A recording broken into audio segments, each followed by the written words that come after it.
नमस्कार, बहुत बहुत स्वागत है आप सभी का भारत 24 पर और मैं हूं आपके साथ पूर्णिमा मिश्रा। वक्त हो चला है हमारे खास बुलेटिन वंदे भारत का, जिसमें आपको दिखाएंगे दिन भर की वो तमाम बड़ी खबरें जो आज सुर्खियों में रही। देश प्रदेश से लेकर दुनिया की हर एक बड़ी हलचल, अगले 1 घंटे में कोई भी बड़ी खबर नहीं छूटेगी।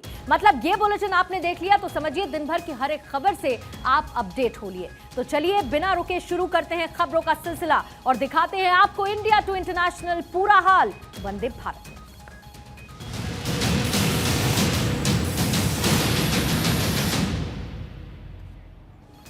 और वंदे भारत की शुरुआत करते हैं इस वक्त की बड़ी खबर के साथ और ब्रेकिंग न्यूज ये है कि हिमाचल चुनाव के लिए कांग्रेस उम्मीदवारों की लिस्ट जारी हो चुकी है। कांग्रेस ने 46 उम्मीदवारों के नामों का ऐलान कर दिया है, जिसमें इंपॉर्टेंट चंबा से नीरज अय्यर को टिकट मिला है, शिमला ग्रामीण से विक्रमादित्य सिंह को टिकट मिला है, पालमपुर से आशीष बुतैल को टिकट मिला है, तो मंडी से चंपा ठाकुर को टिकट दिया गया है। 46 नामों की ये सूची जारी कर दी गई है। कांग्रेस की तरफ से ये वो प्रत्याशी है जो हिमाचल प्रदेश चुनावों में मैदान में रहने वाले हैं। कुल मिला के 46 नाम आए हैं, जिसमें कुछ रिजर्व सीट्स भी शामिल हैं और महत्वपूर्ण नाम जो अभी तक सामने आए हैं, मंडी से, पालमपुर से, शिमला ग्रामीण से, चंबा से भी नाम सामने आ चुके हैं। कुल मिलाकर 46 उम्मीदवारों के नामों का ऐलान कांग्रेस की तरफ से जारी कर दिया गया है। हिमाचल में होने वाले चुनावों में 46 उम्मीदवारों की लिस्ट कांग्रेस पार्टी की तरफ से जारी कर दी गई है। ये पहली लिस्ट जारी की गई है जिसमें 46 उम्मीदवारों के नामों का ऐलान कर दिया गया है। और इस पर और ज्यादा जानकारी के लिए सीधा शिमला चलते हैं। हमारे संवाददाता योगराज इस पर और ज्यादा डिटेल्स के साथ जुड़ चुके हैं। योगराज, 46 उम्मीदवारों के नामों का ऐलान कांग्रेस की तरफ से कर दिया गया है। अगर इस पूरी लिस्ट को समराइज करें तो इसमें खास बातें क्या नजर आती हैं?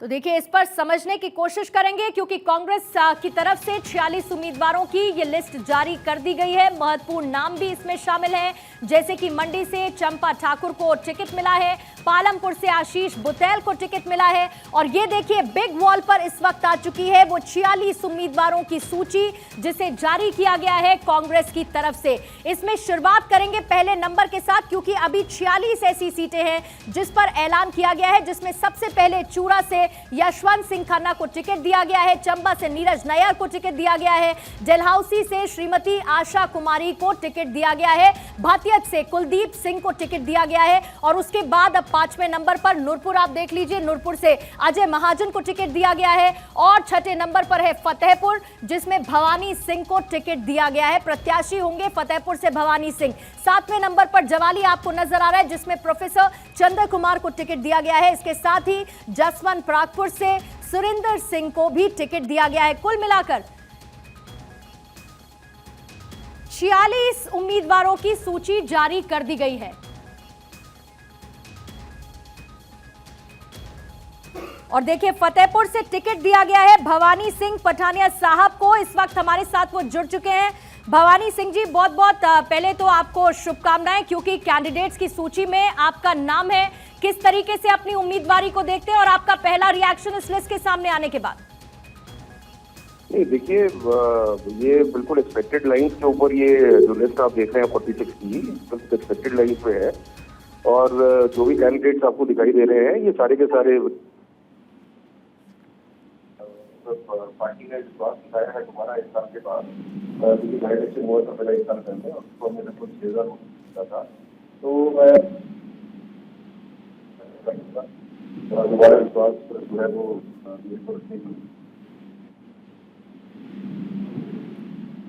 भवानी सिंह जी, आपकी आवाज को हम थोड़ा सा समझने की कोशिश कर रहे हैं। थोड़ी सी आवाज में यहाँ कुछ तकनीकी दिक्कत समझ में आ रही है, लेकिन अगर आप तक मेरी आवाज पहुंच रही हो तो आप कह रहे हैं कि जिस तरीके की स्ट्रेटेजी थी, रणनीति थी, उसी हिसाब से इस लिस्ट को जारी किया गया है। लेकिन इसमें कांग्रेस की मजबूती का आकलन आप किस तरीके से करते हुए नजर आएंगे, क्योंकि अभी तो 46 सीट्स हैं जिन पर नामों का ऐलान किया गया है? ये देखिए, सारे के सारे आप जो सीट्स को देख रहे हैं ये सब विनिंग कैंडिडेट्स आपको दिख रहे हैं इस समय। आप देखिए, क्योंकि ये बहुत ही एक संतुलित लिस्ट है जो पार्टी ने इस समय अनाउंस की है। और इसमें आप अगर ध्यान से देखेंगे तो हर एक नेता जिसको ये टिकट दिया गया है, ये सारे के सारे विनिंग कैंडिडेट्स आपको दिखेंगे। तो जैसे कि ये अनएक्सपेक्टेड लाइन है, और जब आपका रिजल्ट निकलेगा दिसंबर के अंदर, ये पता चल जाएगा। ये टिकट में मतलब जो नाम है वो सारे के सारे विधानसभा में बैठे होंगे। ये बढ़िया आकलन भवानी सिंह जी आपकी तरफ से, क्योंकि अभी तो पहली लिस्ट ही जारी हुई है। आप कह रहे हैं कि सब विधानसभा में बैठे हुए नजर आएंगे। लेकिन on a lighter note sir, अगर मैं समझने की कोशिश करूं कांग्रेस की रणनीति किस तरीके की रही, क्योंकि देखिए जब भी प्रत्याशियों का चयन किया जाता है तो बहुत सारे ऐसे परम्यूटेशन कॉम्बिनेशंस होते हैं जिनका आकलन किया जाता है। अगर उस रणनीति को लेकर आप कुछ बात कर सके, कांग्रेस की क्या रही है हिमाचल प्रदेश चुनाव को लेकर? देखिए, कांग्रेस की रणनीति बड़ी सिंपल है। अब मतलब कैंडिडेट सिलेक्शन के अंदर जो इकलौता क्राइटेरिया देखा जाता है वो किसी कास्ट का, किसी मजहब का, किसी रीजन का नहीं देखा जाता जी। सिर्फ एक क्राइटेरिया लेके चलते हैं, वो है विनिबिलिटी ऑफ द कैंडिडेट का। ओके। और आप इस लिस्ट को देखिए तो बहुत ही बैलेंस्ड लिस्ट है, बहुत ही मतलब एक एक्सपीरियंस लिस्ट है। इसमें चौधरी चंद्र कुमार जी हैं जो कि 1982 में मेरा ख्याल पहला इलेक्शन जीते थे। आशा कुमारी जी हैं जो कि 6 टाइम आपकी रिप्रेजेंटेटिव रही हैं अपनी कॉन्स्टिट्यूएंसीज की इसके अंदर। इसमें बहुत ही यंग कैंडिडेट जैसे मेरे जैसे जो अभी 1 साल पहले ही विधानसभा में आए हैं, तो एक बहुत ही बैलेंस्ड पिक्चर जो है इस लिस्ट का वो आपको दिखाई दिया है। और सिर्फ एक हमने क्राइटेरिया जो सिलेक्शन का है वो है विनेबिलिटी। ये विनेबिलिटी चाहे मंडल के थ्रू या ब्लॉक के थ्रू असेस की जाती है, या आपके सर्वेज के थ्रू असेस की जाती है, या आपका ग्राउंड लेवल फीडबैक के बेस पर असेस की जाती है। तो जो भी ये है ultimately winnability of the candidate. और विनेबिलिटी का मतलब सिंपल होता है acceptability of the candidate in the constituency. Right. बहुत बहुत शुक्रिया भवानी सिंह पठानिया जी हमारे साथ जुड़ने के लिए। कांग्रेस की तरफ से एक उम्मीदवार के तौर पर इनके नाम का ऐलान किया गया है फतेहपुर सीट से, और जो लिस्ट जारी की गई है उसमें 6ठे नंबर पर भवानी सिंह पठानिया का नाम शामिल किया गया है। लेकिन अभी इस लिस्ट को थोड़ा सा और समझने की कोशिश करते हैं। शशिकांत हमारे संवाददाता इस वक्त हमारे साथ जुड़ चुके हैं। शशिकांत, अब इस लिस्ट को जरा समराइज करते हुए, कैलकुलेट करते हुए कांग्रेस की तरफ से क्या स्ट्रेटेजी रही है? अभी 46 ऐसे उम्मीदवार हैं जिनके नामों का ऐलान किया गया है इसमें, लेकिन फिर भी अगर मैं इसमें टॉप 5 सीट्स, टॉप 5 कैंडिडेट्स का जिक्र करूं, आपको क्या नजर आते हैं इसके एनालिसिस के बाद? देखिए, इसमें से बहुत से नाम तो ऐसे हैं जो लगभग तय थे और जिन्हें लेकर कोई भी तरह का कोई आश्चर्य नहीं हुआ। कांग्रेस को इन टिकटों को डिसाइड करने में कोई दिक्कत नहीं आई। उनमें से वो नाम थे जो कि बिल्कुल निश्चित तौर पर माने जा रहे थे कि उन्हें टिकट मिलेगा। उनमें से कुछ तो वो लोग थे जो मौजूदा विधानसभा के सदस्य हैं और पिछली कांग्रेस की सरकार में मंत्री रह चुके हैं। जैसे आशा कुमारी का नाम आप ले सकते हैं, कौल सिंह ठाकुर का नाम आप ले सकते हैं, मुकेश अग्निहोत्री का नाम आप ले सकते हैं। लेकिन कुछ नाम इसमें जरूर ऐसे हैं जिनको लेकर लोगों की नजरें लगी हुई थी कि उनका टिकट कटने की या तो चर्चाएं थी या उनका कॉन्स्टिट्यूएंसी बदलने की चर्चाएं थी। तो वो 2-4 नाम इस लिस्ट में आए हैं, और जो असली टिकटें हैं मुझे लगता है वो अभी डिसाइड कांग्रेस नहीं कर पा रही है, जिसपे कि पेच फंसा है। तो जहां तक इन टिकटों को एनालाइज करने का सवाल है, जो कि अभी तक हमें की है, तो इसमें सबसे इंटरेस्टिंग जो 2-3 चीज है वो देखने में ये आई है कि कांग्रेस ने इनमें ज्यादातर परिवारवाद को बिल्कुल इनके निशाने पर नहीं रहा और परिवारवाद को उन्होंने पूरा बढ़ावा दिया है। और कांग्रेस में इस तरह से कहा जाए पुराने उन लोगों के बच्चों को टिकटें मिली हैं जो पहले भी या तो विधानसभा में थे या कुछ नए लोगों को मिली है। और सबसे इंटरेस्टिंग इसमें यह है कि जहां ठाकुर कौल सिंह जो कि बड़े पुराने वरिष्ठ नेता हैं कांग्रेस के और कभी मुख्यमंत्री के तौर पर भी उनका पिछली सरकार में नाम चलता रहा है, उन कौल सिंह ठाकुर का टिकट कटने की बात की जा रही थी। लेकिन टिकट कटने की जगह उन्हें टिकट दे दिया गया और उनकी बेटी चंपा ठाकुर जो कि मंडी से टिकट लड़ेगी, ये मंडी जिले से संबंध रखते हैं। कौल सिंह ठाकुर द्रग विधानसभा क्षेत्र का प्रतिनिधित्व करते रहे और पिछली बार ये चुनाव हार गए थे। और इस बार कहा जा रहा था कि बढ़ती उम्र के कारण इनका टिकट नहीं इन्हें दिया जाएगा, लेकिन इन्हें भी कांग्रेस ने टिकट दिया और इसकी लड़की को भी टिकट दे दिया है और मंडी विधानसभा सीट से उन्हें उतारा गया है। तो ये एक सरप्राइज है कि इस एक परिवार में 2 टिकट यहाँ दिए गए हैं। इसके अलावा अगर बात करें तो बड़ी एक रुचिकर स्थिति पैदा हुई है प्रोफेसर चंद्र कुमार जो कभी सिंचाई एवं जल स्वास्थ्य मंत्री रह चुके हैं वीरभद्र सरकार में, और पिछली बार उनका टिकट कट चुका था क्योंकि उनकी आयु भी ज्यादा मानी जा रही थी और उनके बेटे नीरज भारती को टिकट वहां से दिया गया था जो कि मुख्य संसदीय सचिव रह चुके हैं। शशिकांत, आपको रोकते हुए मैं प्रतिभा सिंह का नाम इसमें लाना चाहूंगी क्योंकि फिलहाल मुझे इन 46 उम्मीदवारों की लिस्ट में उनका नाम क्या कहीं आपको नजर आता है? अभी उन्हें लेकर कोई फैसला अभी तक हो पाया? अभी ये वही मैंने जैसे आपको कहा कि जिन सीटों पे पेच फंसा है या जहां पे अभी बीजेपी की लिस्ट की जारी होने का इंतजार किया जा रहा है, जी। क्योंकि मुझे जो सूत्रों का कहना है वो ये भी पता चला है कि कुछ सीट ऐसी हैं जहां पर बीजेपी के उम्मीदवारों के कटे हुए टिकट पर भी कांग्रेस की नजर है। तो जिस तरह से भाजपा कांग्रेस के शशिकांत, आपको रोकूंगी जरा। अलका लांबा इस वक्त हमारे साथ फोन लाइन पर जुड़ चुकी हैं। अलका जी, लिस्ट जारी हो चुकी है कांग्रेस की तरफ से 46 उम्मीदवारों की हिमाचल चुनाव को लेकर, लेकिन क्या ये एक तरीके का सेफ लिस्ट जो जारी की गई है, यानी कि ऐसी वो सीटें जिन पर कोई ऐसी खास समस्या थी नहीं, लेकिन जो बचे हुए नाम हैं, जो बची हुई सीटें हैं, उनमें भी काफी दिलचस्पी अभी भी बरकरार है लोगों की? देखिए, हर राजनीतिक दल का चुनावों में एक अपनी स्ट्रेटेजी रहती है ना, कि कब क्या हमें दाव खेलना है। सबसे बड़ी खुशी की बात है कि भारतीय राष्ट्रीय कांग्रेस सबसे पहला दल बनी है जिसने हिमाचल में अपने 46 उम्मीदवारों की सूची को जारी कर दिया है। भाजपा बिल्कुल इंतजार में बैठी हुई थी, अब हम कह रहे हैं हमने कर दी, अब देखते हैं। लेकिन हमारे 22 उम्मीदवारों की भी सूची जल्द जारी होगी। इसमें महिलाएं भी हैं पहली सूची में, युवा भी हैं और काफी हमारे अनुभवी नेता भी जो हैं इस सूची में आप देख रहे हैं। मैं सभी को शुभकामनाएं देती हूँ और हिमाचल के लोगों को कहूंगी बहुत बेसब्री से वो कांग्रेस की लिस्ट का इंतजार कर रहे थे। लेकिन अलका जी, ऐसा तो नहीं है एक पन्ना इसमें कहीं मिसिंग? क्योंकि खबरें ऐसी थी कि कम से कम शुरुआती लिस्ट जो जारी होगी उसमें 56 उम्मीदवार कम से कम शामिल होंगे, इस तरीके की रिपोर्ट्स बार बार आ रही थी। कांग्रेस के सोर्सेज से ही ये खबरें आ रही थी, लेकिन नाम सिर्फ 46 के अभी।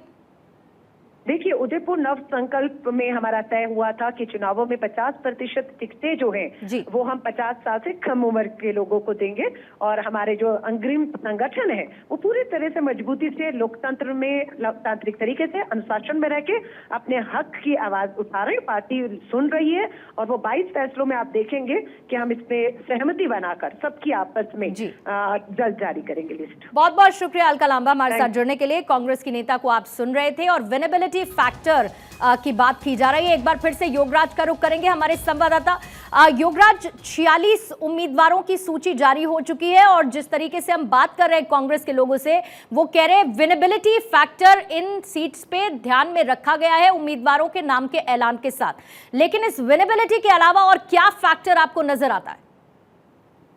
जी हाँ, बिल्कुल कोशिश जरूर की गई है कांग्रेस की तरफ से कि जो जिताऊ कैंडिडेट हैं उनको चुनाव मैदान में उतारा जाए, लेकिन कहीं ना कहीं अगर इस लिस्ट की तरफ जो अगर नजर दौड़ाएं तो इसमें जगत सिंह नेगी जो किन्नौर से वर्तमान में विधायक हैं, उनका नाम भी इस लिस्ट से मैं जो है वो मिसिंग देख रहा हूं। तो कहीं ना कहीं क्योंकि काफी वरिष्ठ नेता हैं वो भी कांग्रेस से और 2 बार विधायक भी रह चुके हैं, जीतते हुए कैंडिडेट है, लेकिन जिस तरह से वहां पर भी विरोध के स्वर जो हैं वो देखे गए थे युवा कांग्रेस के जो नेता हैं, युवा कांग्रेस के जो वर्तमान में अध्यक्ष हैं निगम भंडारी, उन्होंने जो है इसको टिकट की दावेदारी वहां से जरूर की थी। तो कहीं ना कहीं ये पेच भी अब जो है वहां पर किन्नौर की सीट को लेकर फंस गया है और इसमें ज्यादातर कैंडिडेट 2017 की अगर हम नजर दौड़ाएं, 2017 के जो चुनाव हुए थे वही कैंडिडेट्स जो हैं आप इसमें नजर आएंगे और कुछ एक हालांकि परिवारवाद को लेकर कांग्रेस पर भाजपा भी लगातार निशाना साध रही है, लेकिन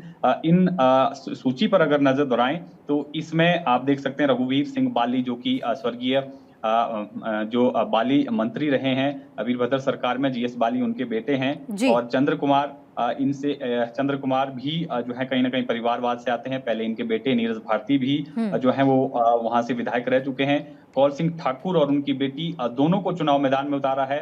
कौल सिंह ठाकुर पिछली बार भी जो है वो चुनाव हार गए थे, लेकिन इस बार फिर से उन पर दाव खेला गया है। उनकी बेटी पिछली बार हार गई थी, लेकिन उन पर ही जो है इस बार भी दाव खेला गया है मंडी सदर से।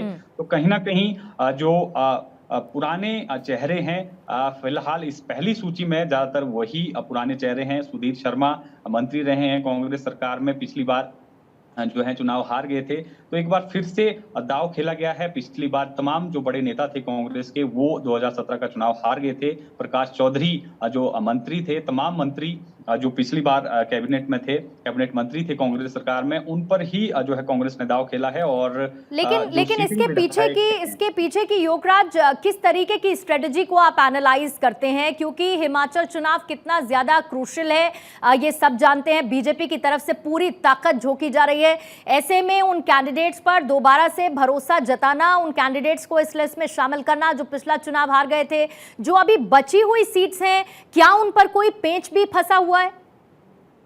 जी हाँ, बिल्कुल पेच फंसा हुआ है। बगावती सुर कई विधानसभा क्षेत्रों से पहले ही सामने आ गए थे। जिस तरह से सोशल मीडिया पर कुछ समय से जो खबरें आ रही थी कि इनका टिकट पक्का हो गया है, तो उस क्षेत्र में जो है वो बगावती सुर थे। इसीलिए 3 दिन से जो है कांग्रेस कसरत कर रही थी, टिकटों की लिस्ट जो है फाइनल नहीं हो पा रही थी, जबकि 3 दिन से ये कहा जा रहा था कि लिस्ट फाइनल हो चुकी है, लेकिन जारी नहीं हो पा रही थी। तो इसके पीछे कहीं ना कहीं जो बगावती जो सुर थे अलग अलग विधानसभा क्षेत्रों में नेताओं के, तो उसको जो है सामंजस्य बैठाने के लिए लगातार कांग्रेस जल्दी से योगराज मैं चाहूंगी कि उन सीटों का भी आप, उन कॉन्स्टिट्यूएंसीज का भी जिक्र कर दें जहां पर आपको लगता है कि अभी पेच फंसा है और थोड़ा सा और मंथन बाकी है करना, उसके बाद बचे हुए नामों का ऐलान होगा। जी हाँ, बिल्कुल काफी सीट्स ऐसी हैं जहां पर अभी भी पेच फंसा हुआ है। कांगड़ा एक बड़ा विधानसभा क्षेत्र है, 15 सीटें यहां से आती हैं। कुछ एक सीट्स जो है वहां पर भी फंसी हुई हैं, जिन पर जो है वो डिसाइड नहीं हो पाया है। देहरा की अगर हम बात कर लें, देहरा विधानसभा क्षेत्र, होशियार सिंह वहां से इंडिपेंडेंट एमएलए जो हैं वो जीते हैं, लेकिन वहां भी मुझे इस लिस्ट में जो है नाम नजर नहीं आ रहा है, तो वहां पर भी जो है वो पेज फंसा हुआ है। किन्नौर का मैं पहले ही जिक्र कर चुका हूं, जगत सिंह नेगी जो वर्तमान में वहां से विधायक थे, लेकिन इस लिस्ट में जो है मुझे उनका भी नाम जो है वो नजर नहीं आया है, तो वो सीट भी जो है फिर से फंस गई है। इसके अलावा कुछ एक सीट्स और हैं जहां पर अभी कांग्रेस को जो है कैंडिडेट्स या तो मिल नहीं रहे हैं, या कांग्रेस को उन कैंडिडेट जो मिल रहे हैं उन पर भरोसा नहीं है। अच्छा योगराज, मैं लौट रही हूं आपके पास, क्योंकि ये जो लिस्ट है ये सामने आ चुकी है हिमाचल चुनाव के लिए। देखिए कांग्रेस उम्मीदवारों की तरफ से जो लिस्ट जारी की गई है वो आपके टेलीविजन स्क्रीन पर भी नजर आ रही है। 46 ऐसे उम्मीदवार हैं जिनके नामों का ऐलान किया गया है, जिसमें चूरा से, चंबा से, डलहौसी से, भाटियात से, नूरपुर, फतेहपुर, ये तमाम ऐसी सीटें हैं जिनको शामिल किया गया है। इसके साथ ही सुजानपुर से, भोरान से, बाल से, मंडी से चंपा ठाकुर का नाम इसमें सामने आया है, दरांग से कौल सिंह ठाकुर, सेराज से चेतराम ठाकुर, और इसके साथ ही सुंदरनगर से सोहन लाल ठाकुर का नाम सामने आया है। और कुछ सीट्स का जल्दी से मैं जिक्र कर देती हूं, जिसमें शिमला रूरल का, क्योंकि वहां से विक्रमादित्य सिंह को मैदान में उतारा गया है, और जुब्बल से रोहित ठाकुर को, रामपुर से नंदलाल को, रोहरू से मोहनलाल ब्राक्ता को, कुल मिला के ये 46 नाम इस वक्त सामने आ चुके हैं, जिनके नामों का ऐलान कांग्रेस की इस पहली लिस्ट में कर दिया गया है।